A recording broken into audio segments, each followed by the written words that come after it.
motor, J motor, J motor, J motor, recognize Heckler house, Heckler house. Oh, oh, oh, oh, oh, oh, oh, oh.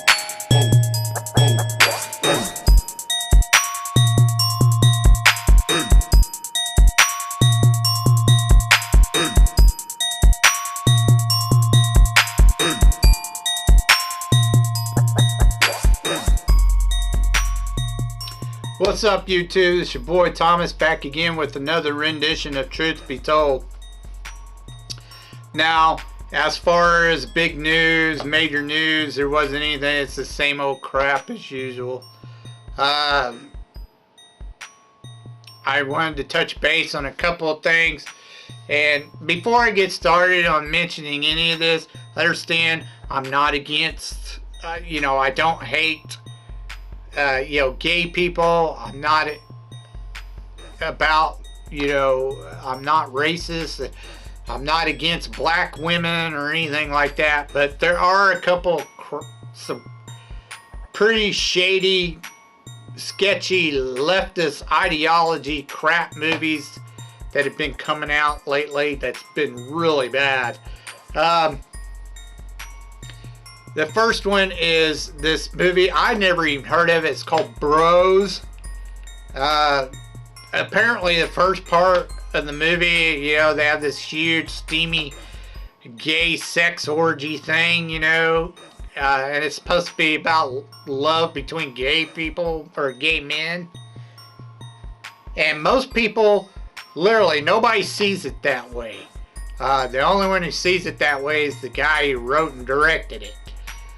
He's pissed off because nobody wants to see his gay-ass movie. Okay, first of all, 99% of the gay community do not want to be lumped into the whole 1% crazy-ass leftist woke gay community, or alphabet community, whatever you want to call it. But this guy threw a raging fit because straight people wouldn't go see his movie. Because straight people don't want to see that shit in their entertainment, you dumb fucker. Duh. We don't care about gay shit. It's not that you can't be gay. Go be gay. Live whatever lifestyle you want, I'm not against people being gay. There's decent gay people out there. Ain't nothing wrong with it. I just don't want it shoved in my face. I don't need to see it in my entertainment. That movie's not for me. I don't care about gay love. There's nothing wrong with that. Just like, if gay people don't want to watch a movie about straight love, they ain't got to. Stop trying to force people to watch your shitty shit. The movie sucked. That's the whole reason nobody went to see it.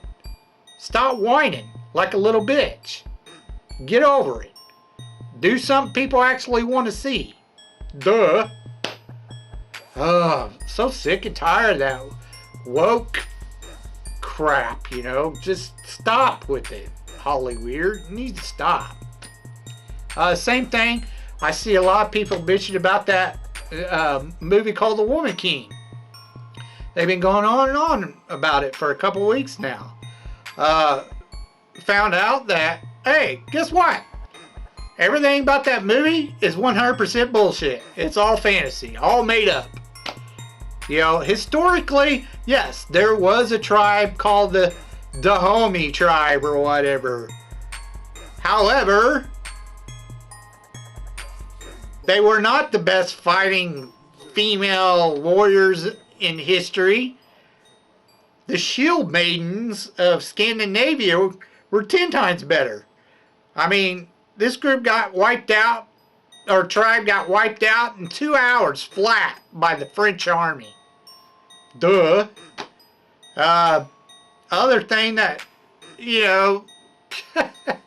the tribe, once you look into the history of the tribe, you find out, hey, guess what? They were the biggest slave trader tribe there was. And they got the wealthiest off of doing it. You know, I'm tired of sick and hearing black women whine and complain, these feminist black liberals, you know, that they want to blame everything on white people. White people bought slaves. Yep, sure did. Back in the past, they did. Hundreds of years ago. But guess who sold them? Guess who made slaves out of black people? Black people. Duh. It wasn't white people. Stop blaming white people for all your problems. You know, I'm tired of hearing that shit because it's bullshit. And before you go saying, oh, you're just saying that because you're white. No, I'm Native American, you dumb fuck. Go fuck yourself. Anyways, I'm just tired of it. It's like, I don't know what the hell the fuck is wrong with some of these black people. You know, there are decent black folks out there who don't deserve to be lumped in with this racist, black supremacy, black liberal, wokest bullshit people. Yeah, you know, especially from Disney and whatever, Hollyweird. You know, not all black people are like that. But there are a few who are like that. You know, they think, you know, they're entitled and they deserve reparations even though they've never been slaves. You know, whatever. It's bullshit. It's dumb. You know, white people abolished slavery. And black people are still doing it. Look it up. There's still millions of slaves over in Africa and the Middle East. And it's not white people doing it, it's black people. So, you know, I'm just tired of hearing it. Get over it. Move on. You think black people are the only people that fucking was ever slaves? Native Americans were slaves. White people, Jews, Irish, they were all slaves at one point in time. And it was mostly their own people who made them slaves. Just move on already. Fuck off with that nonsense. That leftist ideology bullshit, it needs to stop. If you're bitching about race all the time, you're the racist. Alright, anyways, I've had my fill of the Whaman King. Moving on. Dumbass. Fucking movie. Anyways, the next one, nobody cares about. Disney put out Hocus Pocus 2. Oh my gosh. The first one was god awful. This one I hear is 10 times worse because they pumped it full of feminist leftist ideology. Ugh. Fuck off, Disney. You guys suck. Get rid of all the woke leftist people in your business. And get some writers who actually write stories, not push narratives. Ugh. It'll never end if you don't. Okay. Again, moving on. Nobody cares about that bullshit. I did try to watch the show called Ink Master this new season. It's been a few years, and I liked the show, the Ink Master. It was a competition show. However, this season is retarded. Navarro, you know, he doesn't even host the show. He just produces it, pretty much. They brought in a new host who has no clue about tattooing. Oh, just because he's had tattoos for a few years and got some, you know, he thinks he's an expert on tattoos. And he's another fucking musician. Fuck off. Peck and Nunez is not the judges in this. They bring in 3 totally new judges. Actually, 2 that have been in the business. They've earned their stripes, but I don't care. I want Peck and Nunez. And then the 3rd one they bring in was someone who competed on the show not long ago. That woman named Ryan, whatever her name is. She's a judge now The problem with this is that Ryan is a rookie. The only reason why she won that season because they never had a female winner. So they made her a winner for that season just because she was a female. That's literally the only reason why she won. Now all of a sudden she's like this world-renowned black and white bullshit. Go fuck off. She's a rookie. She's a newbie. She has not earned her stripes. She's only been in the business a few years. She should not be a judge. 2, they bring in everyone that's competing on this new season. This season have literally been on the show before. Some of them 2 or 3 times. And on top of that, the guy who competed or was like Orion's competition, he's on the show again. And she's judging him. Even though he should have won that season. And he's been told that by multiple people in the business. He knows he should have won. I'd be pissed. I'd be like, fuck that. She shouldn't be a judge. So, anyways, it's ridiculous. I'm not watching it. This new season is bullshit. It's not like the old Ink Master. So, they could piss off. Not watching that show. The next show I want to talk about that they just come out, and I mentioned it like a year ago. I knew they were going to do this. It was coming down the pipeline, and I knew it was going to be woke as fuck. I knew it was. And it's called Quantum Leap. Now, the old show from the 80s and early 90s was a great show. Had Dean Stockwell and Scott Bakula in it. And it was a buddy, almost like a cop buddy type show, even though they weren't cops. It has to do with time travel. Well, in this time, they bring in a whole new cast. Has nothing to do with the old show whatsoever. They sprinkle a little bit of shit that happened, or they mention Dr. Samuel Beckett, blah, blah, blah, that kind of thing in the show, and that's it. They get some Asian dude who has nothing to do with the project whatsoever, and his wife. I knew they were going to do it to where now it was going to be a guy and a woman, or female, who was going to be, traveling through time. I knew they were going to do that. I knew it.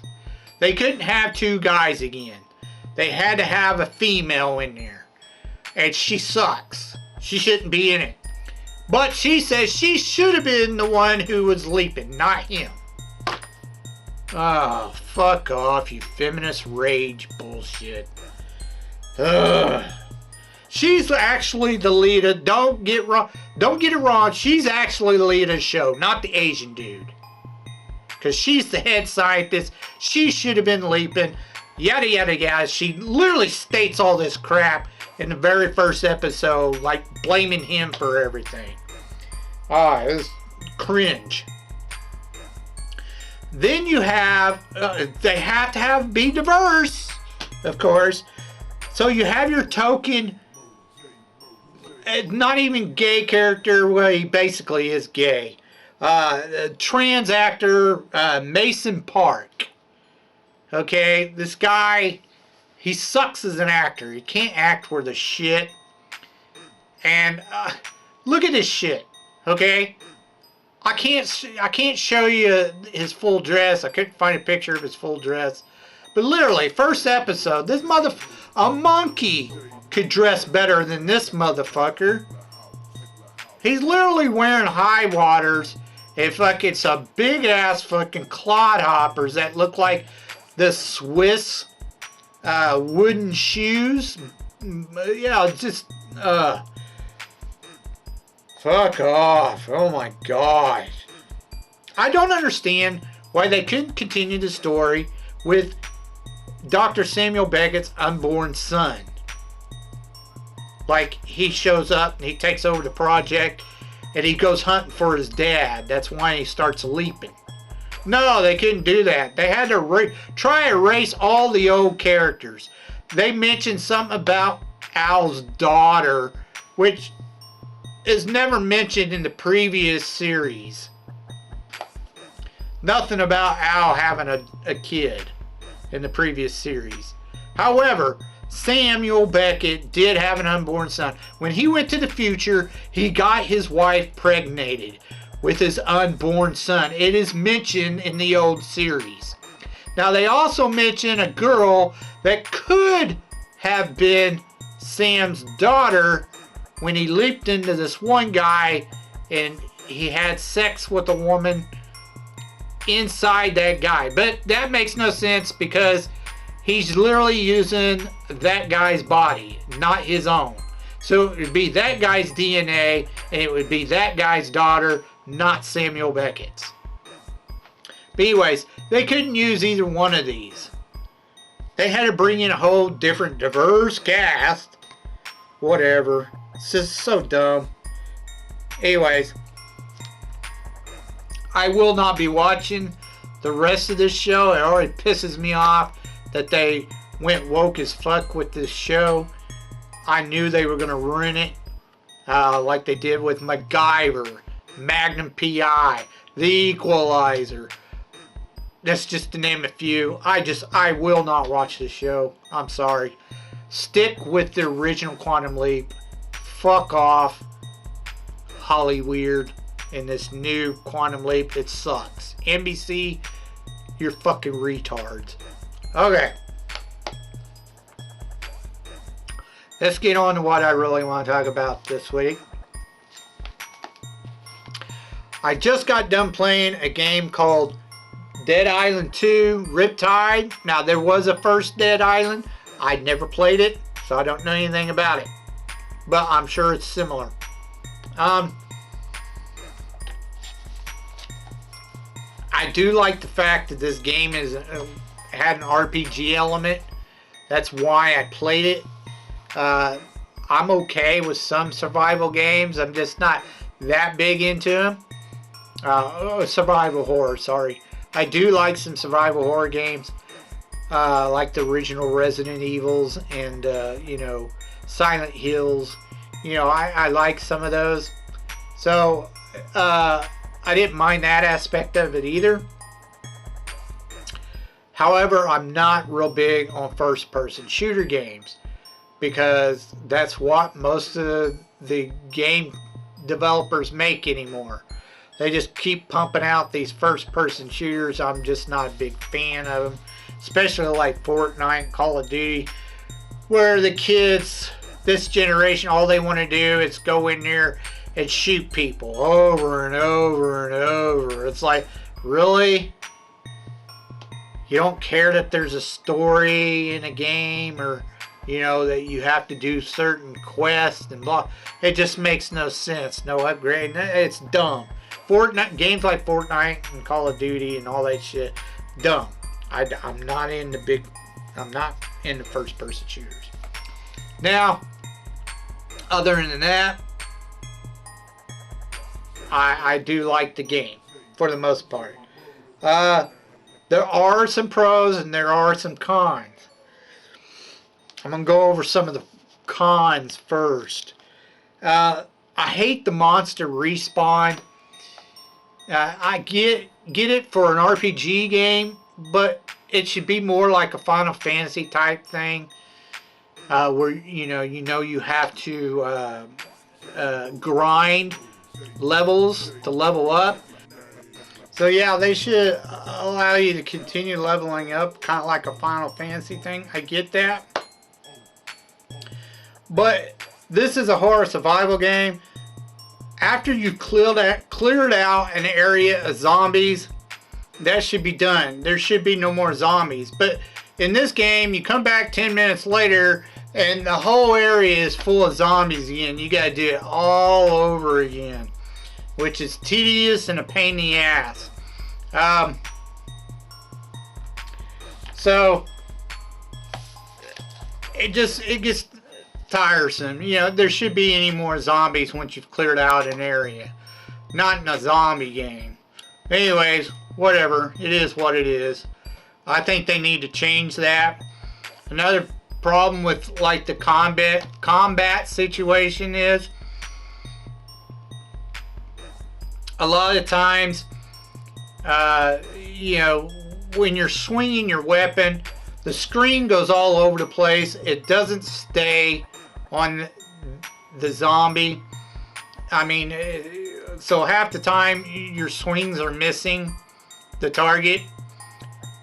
They do have a kick feature, which is supposed to knock down the zombies. Doesn't always work.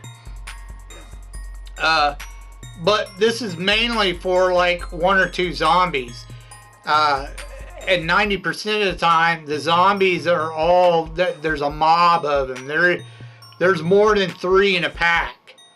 And they all come at you at once. You can't, no matter how hard you try, 90% of the time, you cannot just get one zombie to come after you at a time and take him out slowly, one at a time.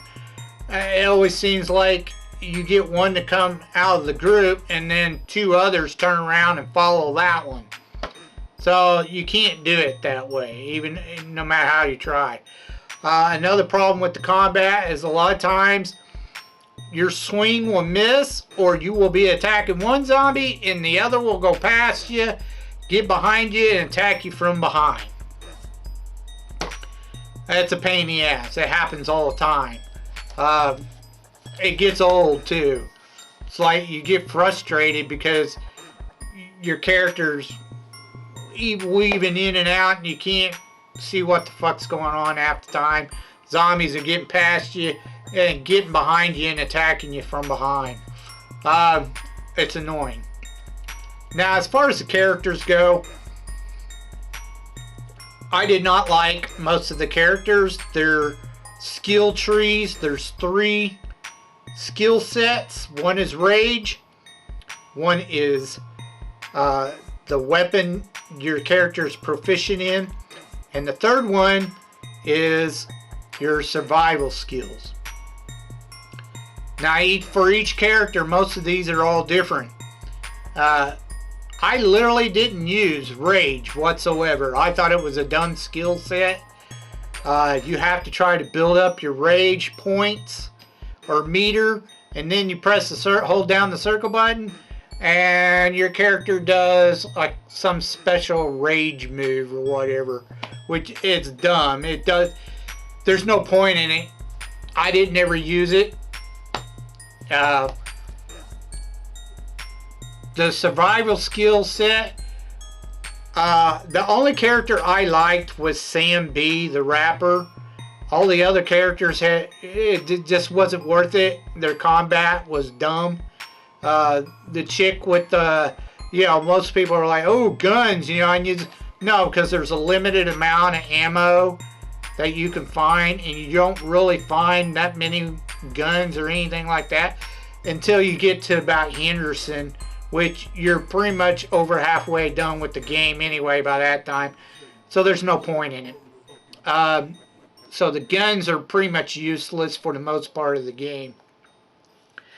And I know there's going to be people that's going to argue with me about that, but I'm telling you right now, they're full of shit. The guns are relatively useless until towards the latter part of the game. So there's no point in it.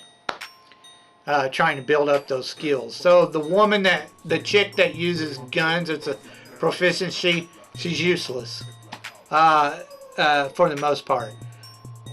Sam B has a specific survival skill where he regenerates health really fast. That's the reason why I liked him the best, because none of the others do that. Yes, the melee guy that uses, you know, knuckles and claws, you know, which is the worst weapons in the game, as far as I'm concerned. He has this thing where, you know, if he dies, he pops right back up sometimes, you know. stupid because you can't really die in the game anyway. You just get knocked down for a few seconds and then you come out of it, blah blah blah, ready to go again. So there's no point in it. But Sam B, a lot of times he won't get knocked down. Now, I got knocked down or killed many times. It's not a big deal, but it is a pain in the ass. Because you, like I said, you can't, they attack you in groups. It's a pain in the ass. But anyway, Sam B uses blunt weapons. And the reason why I like Sam B is because he can usually, he has the power to knock them down most of the time. So their zombies are far easier to kill.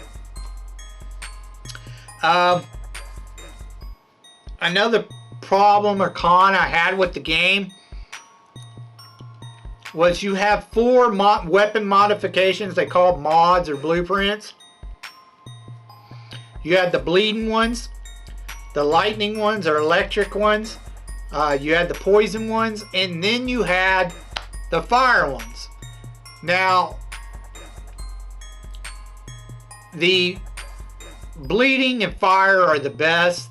Poison really didn't do anything, at least for me. I mean, it just didn't do anything.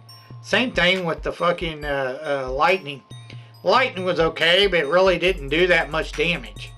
I stayed away from what's called the area effect modifications because it didn't just hurt other zombies, it hurt you too. So I stayed away from those ones. The bleeding was probably the better choice. I always used the bleeder, or I always used a fire. And the reason why I used fire and why it's the best is because when you attack the bigger monsters like the thugs and floaters and shit, they spasm out when they're set on fire. They can't attack you, so you can just keep whacking them until they're dead. Which sometimes takes a while. So they level you out at level 70, so you have a level cap, which is fine. By that time, you're pretty much about done with the game anyway. Now, no matter how higher in level you get, the monsters are always 2 or 3 levels higher than you are. They get harder and harder to kill, which makes no sense. If you're getting better, shouldn't the monsters be getting weaker, not harder? I mean, I could understand maybe a boss monster may be harder, but honestly, why do you keep leveling up the zombies too? That makes no sense. Same thing with you know, the weapons. You upgrade the weapons, even if it's an orange weapon. They have weapons that are color coded. You know, white's the weakest and orange color is the strongest. Well, even if you get an orange weapon, which is supposed to be best weapons in the game, you level it or upgrade it up to its max level. After, you know, several areas or several quests, and you move on to another section of the game later on in the game, the white weapons are better than that orange weapon you just upgraded not too long ago. So it's like you're constantly having to get new weapons and upgrade them, and that's stupid. I don't know. I thought that was dumb. Seriously. What's the point of getting an orange weapon, the best weapon in the game, upgrading it, and then you know, later on you find a white weapon that's way better than that, just because it's a higher level weapon? That's just because you're further in the game. It's so dumb. I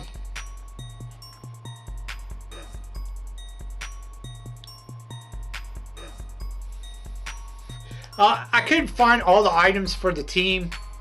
You have these challenges where you got to find items for team members and you upgrade them. You either upgrade their weapons or you upgrade the shop. Now, I like the challenges. You got to look for items throughout the game. You get extra experience points for completing challenges and shit, like finding all these items and shit. I like all that. I found all the items. I'm kind of a completionist. I like doing most of the game challenges. I got most of them, and getting all the trophies and shit too. I got most of them. I didn't do any of the co-op shit. But the one thing I didn't like was the fact that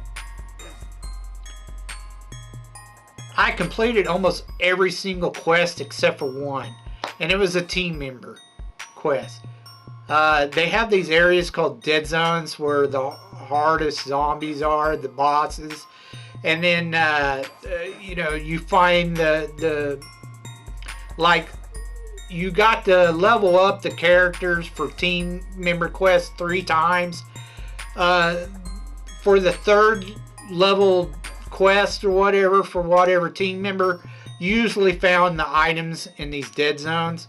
I could not find the items for Haro. I looked and looked and looked. I went into those dead zones like 3 or 4 times looking for the items for Haro. I couldn't find her 3rd level items. I didn't know where they were. And that was the only team quest I couldn't complete. The one quest I couldn't complete for the challenges. That pissed me off. Because after you enter Henderson, Haro disappears until at the very end of the game. You don't see her again until the very end of the game. So it's too late. You have to get her items before you go to Henderson.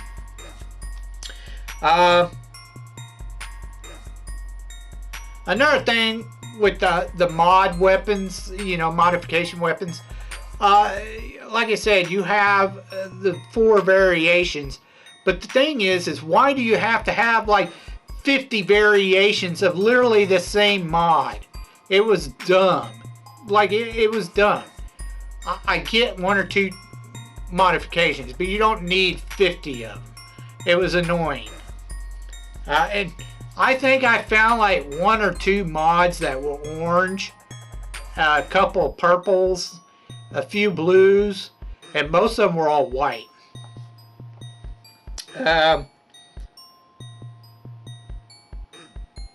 There is a excuse me. There is a certain section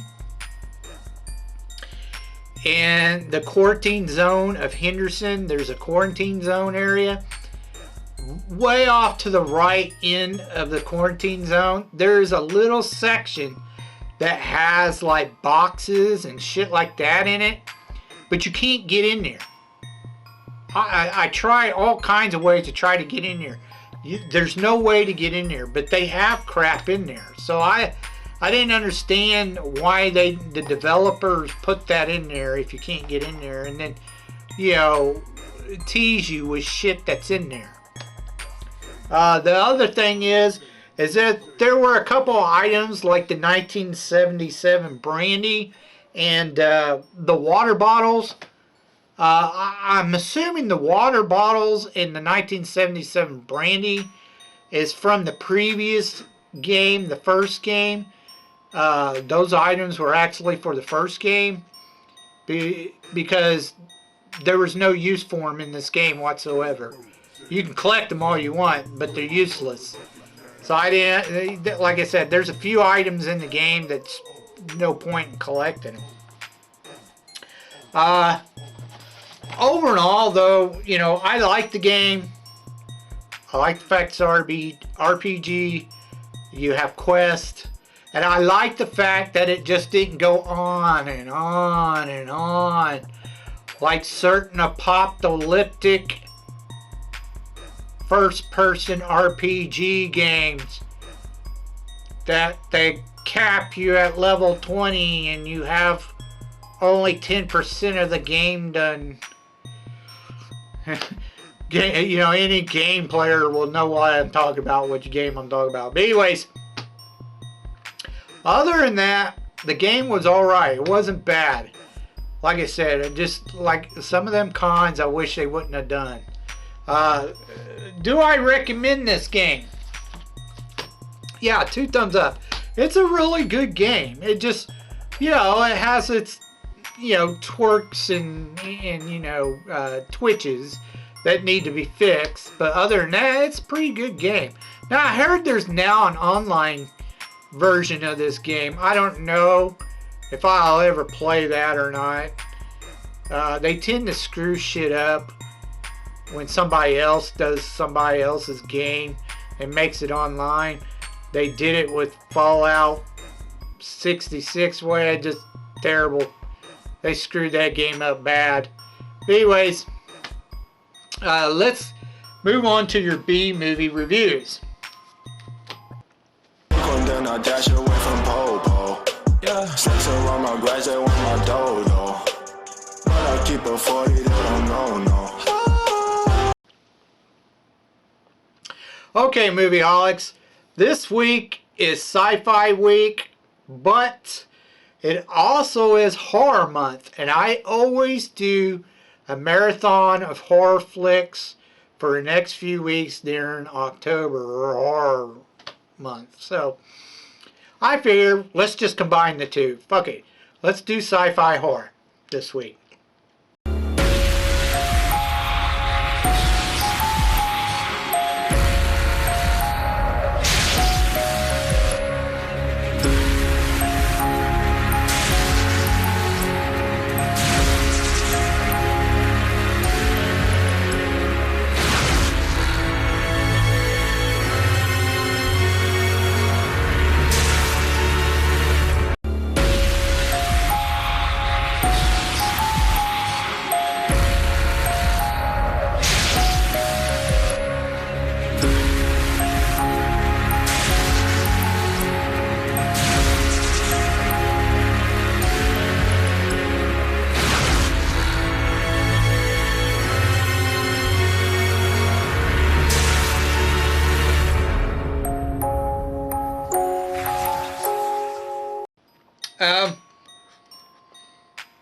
The first one is called Seedpeople, and it was done in 1992. It went straight to video. This is a full moon entertainment movie. I used to really like full moon videos. They don't really make them anymore. I think the company moved to, got bought out, and they changed it to Dark Castle. I think that's who does full moon shit now. Anyway, it starred Sam Hennings and Andrea Roth. Basically, this movie was about basically a generic version of Invasion of the Body Snatchers with a couple of differences. They actually are seed people. Like, they look like little gremlin cactus, rolling cactus balls and that turn into these little gremlin-like monsters or whatever. But they also take over people's bodies, like they kind of like eat them and become them, sort of. I don't know, it's kind of weird. They don't quite cocoon, sort of, not quite. Basically, you have a small town that gets invaded by these, someone digs up one of these seeds that supposedly fell hundreds of years ago from space. Well, it was a giant pod full of seeds that fell from space. They thought it was a meteorite. Turns out it was one of these seeds, and it started springing up other seeds. And basically, they're taking over the town. One guy comes to visit. He's like an archaeologist, and he finds out about it. He tries to stop him with a couple other people, and it doesn't work. So yeah, it doesn't work, and basically towards the end, they pretty much took over the town, and they capture him, and they're now gonna spread their seeds all over the world, take it over, and that's the end of the movie. It was okay for a cheesy B-rated flick. I give it a thumbs up and thumbs down. The acting wasn't all that great. It was okay, but it could have been better. The story was pretty cheesy and lame. The special effects were, of course, cheesy as well. But if you like cheesy B horror movies, this is definitely one for you to watch. Alright, let's move on. The next one is called Lifeforce. It was done in 1985 and it made about 12 million worldwide. It did okay, but not all that great. It starred Steve Railsback and Matilda May. Now, basically, this is a twist on the vampire legend. Basically, in some places they call it the space vampires. That's basically what the book was called that this movie was adapted from. This is a British movie. Even the Americans are basically speaking British or English, you know, British English accents. But anyways, these vampires do not suck blood, they suck energy from people, and they basically turn them into what looks like prunes, and then these prunes basically get up and suck energy from somebody else. They're kind of like a zombie, you know, but an energy sucking zombie, you know. They steal energy from others. They have like a 2-hour time span in order to feed again, that they need to feed again. So the story basically goes, it's kind of like a love story, sort of, kind of strange love story, but it is. NASA, it's not NASA, it's some co-op thing that the British and Americans are doing, and they send a shuttle into space to check out Halley's Comet. The crew encounters a spaceship behind Halley's Comet where they find these dead bat-like creatures. They also find 3 glass coffins. 2 are males. They find 2 humanoids that are male and 1 female humanoid. They bring them aboard the ship. She kind of gives a little energy to the commander of the ship. Kind of half-ass mates with them, sort of. And then she pretty much sucks the energy out of all the other the rest of the crew and kills them off one by one. He tries to stop her and her 2 companions. He jumps in a shuttle pod and takes off and burns the ship. This doesn't work. The whatever agency, it's like NASA in Britain, apparently they go up in their own shuttle. They collect everything from the other shuttle and bring it to Earth, including the bodies in the glass coffins, which are like perfectly preserved. They take out the female. She ends up sucking the life energy out of a guard and escapes. That guard takes out life energy from another one and so forth. That's how they figure out, you know, they're sucking energy. They become like zombie-like vampire creatures that suck energy. They will, but after a 2-hour period, if they don't feed, they turn to dust. They blow up. Poof. Anyways, the female creates havoc. The 2 males, which they think they kill because they get out of their glass case, coffins or whatever, they think they kill them, but they don't. They apparently have the ability to swap bodies through energy. They can jump into other, but only the main three, the female and the two males, not the ones that they create. They're able to swap bodies, mind transfer. The main commander guy or whatever is supposed to be American. He has a telepathic link with the female. That's how they go to track her down. They find her in a cathedral where the two males are creating chaos by creating the zombie-like energy feeders that feed them energy, and then they pass on the energy to the female, which sends it up to the main ship, which is now orbiting Earth, so it can power itself with this human energy, soul energy, or whatever.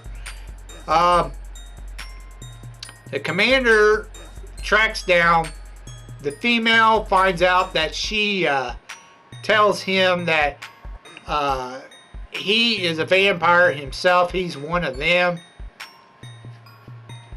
The two male vampires get killed off. And then apparently, instead of stabbing a vampire with a stake, now it's an iron sword. So the other colonel, they're both colonels, the American, and there's this British colonel who shows up to find out what's going on and has been following him. He drops him an iron sword as him and this female are collecting energy, and the American colonel stabs himself.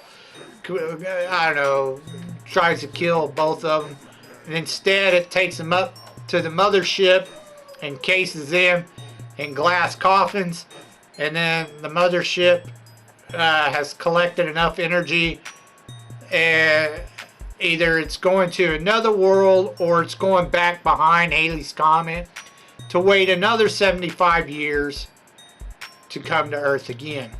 Because apparently they had visited Earth before. It wasn't their first rodeo on Earth. Apparently every 75 years they come back to Earth. That's where all the legends come from. Like I said, it was a new spin on the whole vampire genre, which was actually pretty cool. Now, was the acting all that great? Well, first of all, it was a British film, so no, not really. I